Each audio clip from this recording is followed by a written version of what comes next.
பகவத் அனுகிரகம் இருக்கிற இடத்துல எல்லாம் இருக்கும். ஈஸ்வரானுகிரகம் இல்லாம ஏதாவது இருக்கிறதாக தோணினா அதெல்லாம் காணல்ல கண்ட ஜலம். ஈஸ்வர பிரசாதம் தான் தேவை. அந்த பிரசாதத்தை அடையறதுக்கு தான் சாது சமாகமம், புண்ணிய சரித்திர சிரவணம், முக்கியதஸ்து மகத்கிருபைவான் நாரதர். நாம் க்ஷேமத்தை அடையறதுக்கு முக்கியமா என்ன வேணும்னா மகான்களுடைய கருணை தான் வேணும். அவா பார்த்து க்ஷேமமா இருக்குன்னு சொல்லிட்டா போதும். பிராயஷ்சித்தங்களா சொல்லிட்டு வந்தார் பராசரர். பிராயஷ்சித்த பிரகரணம்னு ஒரு பிரகரணம். இந்த பாபம் பண்ணினா பூனையை கொண்டு வந்தார். பூதன் நீசனா இருக்கும், பூனை செத்து போயிருக்கும். அதுல செத்து போனா அது இந்த தொந்தரவு பண்ணும்னு சொல்றார். தொண்டையை பாதிக்கும், குழந்தைகளை பாதிக்கும், அஷடா பண்ணும், இப்படி எல்லாம் சொல்லிட்டே வந்தார். அதுக்கு இன்னும் பிராயஷ்சித்தம் வந்தார். சொல்லிட்டு வந்தார். சொல்லிட்டு கடைசியில பார்த்தார் 80 வயசுக்கு மேல ஒருத்தருக்கு எல்லா பாபமும் பண்ணிருக்கோம்னு தோணித்து இந்த பிராயஷ்சித்த பிரகடனத்தை வாசிச்சார். சர்வேஷாமே பாபானாம் சங்கரே சமுபஸ்திதே, எல்லாம் பண்ணிருக்கோம்னு தோணித்தது.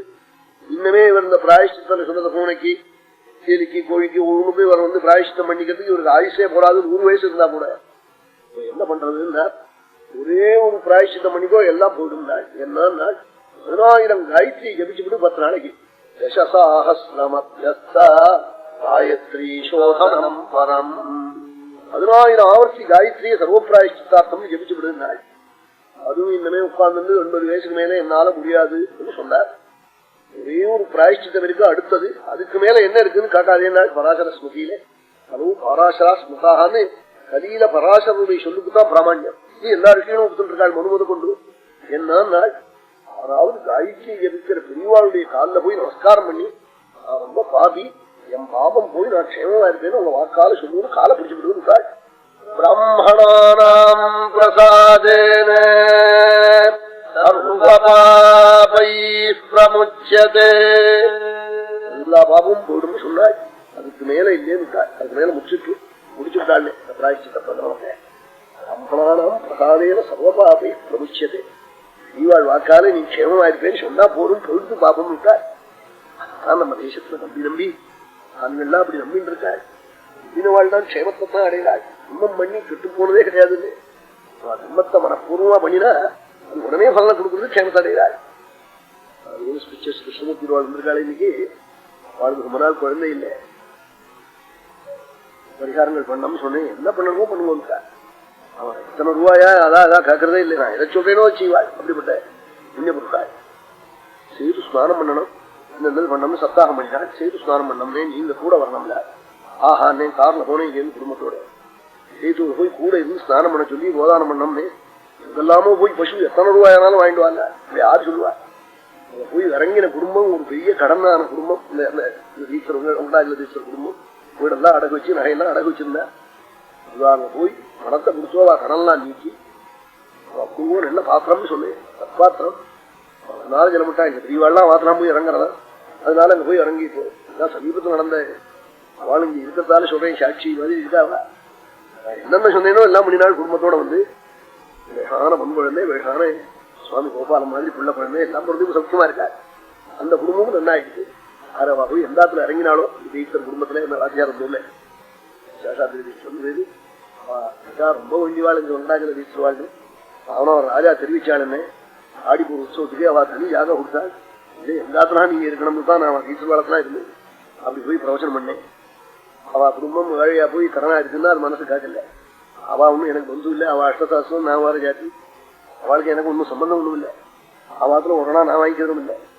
எனக்கு ஒன்றும் வாங்கிக்க வேண்டிய அவசியம் இல்லை. அவளை போய் சாதுக்களை போய் நாங்க போய் என்னால அனுப்பியும் அவளுக்கு ஒத்தாசம் பண்ணிட்டு வந்தேன். வாரி கொடுத்தாள். உடனே க்ஷேமம் மங்களம் உண்டாயிட்டு தர்மம் பண்ணி தானம் பண்ணி அதுவும் சாதுக்களிடத்துல கொடுத்தது குணா போகவே போகாது. பூர்வமா பண்ணணும். மனசுல புரிஞ்சுக்கணும். சக்தாளா இருக்கிறவா விருதத்தால பண்ணலாம். புரியாதவாள் மந்திர ஜபம் இதுல நீதியில மேல சொல்ல போற. தனவந்த மதாதாரம் தரித்திர மதபஸ்வினம் ஐஸ்வர்யம் இருந்து தானம் பண்ணாதவனையும் தரித்திரனா இருந்து காயத்ரி மந்திரம் அல்லது ஏதாவது பகவத்கா சிரவணம் நாம சுகீர்த்தனம் இது மாதிரி பண்ணாதவனையும் 2 பேரையும் நெல்ல திருவண்ணாமலை பாறாங்கல்ல கட்டி சமுத்திரத்துல போடுவார். தனவந்த மதாதாரம் தரித்திர மதபஸ்வினம் கண்டமத்தியே சிலாம்பத்வா சிந்து மத்தியே வினிச்சிதே. கழுத்துல கல்ல இருந்து கட்டி போட சொன்னார். வெறுமனை விட்டேன்னா ஓடி வந்துடுவோம் போன மாதிரி. ஏன்னா இருக்கிறவனை கெடுத்து விடுவனவன் கொண்டு போய் தள்ளிவிடுவார். அது அப்படியே காட்டு தீ மாதிரி குடிச்சு விடுவோம் நாஸ்திக்கம். அதே மாதிரி தான் லோபி கொடுக்கிறவனையும் கொடுக்காம பண்ணிவிடுவோம். மூணு சத்ருவா வருவனா ஆததஸ்வேதி யோகுருயா நவ்யக்னோ பிராமணேஷுச்சா இன்னும் இப்படி ஒரு பவுன் எடுத்து யாத்திரையில விக்னேஸ்வர பூஜைக்குங்கிறான். சில குடும்பத்துல விக்னேஸ்வர பூஜைக்கு சொன்ன பொண்ணு முதல்ல பவுன் எடுத்து வைப்பா கல்யாணங்கள்ல. அது என்ன கல்யாணம் அப்புறம் பேரன் பேத்தி எல்லா கல்யாணமும் நல்லா நடக்குமே. விக்னேஸ்வர பூஜையில நிறைய எடுத்து வச்சுட்டா அது அப்புறம் இந்த ஒரு கல்யாணம் மட்டும் இல்ல, அப்புறம் நிச்சய கல்யாணம் தான். அந்த ஆத்துல அப்படி ஏழை குடும்பமா இருக்கிற போது எங்க பெரியவாள்லாம் நிறைய எடுத்து கை நிறைய பணம் எடுத்து வைப்பாள் விநாயகர் மேல. என்ன சொல்லுவாள் தெரியுமோ, நான் ஏதோ ஏழை குடும்பம் வச்சுடுறேன்னு நினைக்காதே, இது பின்னாடி தெரியும் க்ஷேமமா இருப்பேன்னு சொல்லுவாள். தானம் பண்ணி வீணா போகவே போகாது, ஒண்ணுக்கு கோடி ஒண்ணு கொச்சிவிடும். அது அதைத்தான் மனசுல விவேக்கிகள் புரிஞ்சுக்கிண்டு எத்தனை கோவில் எத்தனை குளம் எத்தனை இந்த வாய்க்கால் வெட்டியிருக்காளே, இதெல்லாம் தர்மத்தினால வந்த வாய்க்கால் தானே இது. அப்படின்னா வாய்க்கால் அலறிண்டு போறது பாருங்களேன், ஹரித்வாரத்துல எப்படி இருக்கோ அது மாதிரி இருக்கு கங்கை. இதெல்லாம் தர்மத்தினுடைய பலம். இதைத்தான் சொல்றது பாரதம் முழுக்க.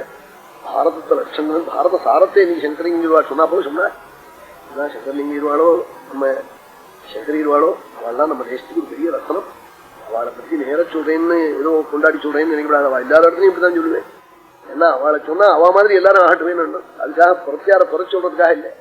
அவ மாதிரி இருக்கட்டுமே, பெருமை அடையட்டுமே, க்ஷேமத்தை அடையட்டுமே எல்லாருங்கிற எண்ணம் தான். அவ இன்னைக்கு சொன்னாள் பாரதத்துல இருக்கிற தர்மத்தை பத்தி கிளம்புற பேசிட்டு இருக்கிறவங்க சொன்னாள். மனசுக்கு நன்னா வாங்கிட்டு இருக்காள் பாரதத்துல என்ன இருக்குன்னு. அதைத்தான் புரிஞ்சுக்கணும். இந்திய தர்ம கோஷம் அவன் இது மாதிரி தர்மம் சொன்ன புஸ்தகம் எந்த தேசத்திலையும் நீங்க பார்க்க முடியாது. ரஷ்யாவில நலச்சத்திர நாடகம் போட்டு கோரு கதறிவிட்டானா 10,000 ஜனம் நலச்சத்திரத்தை கேட்டு. ஆஸ்திக தேசம் அது.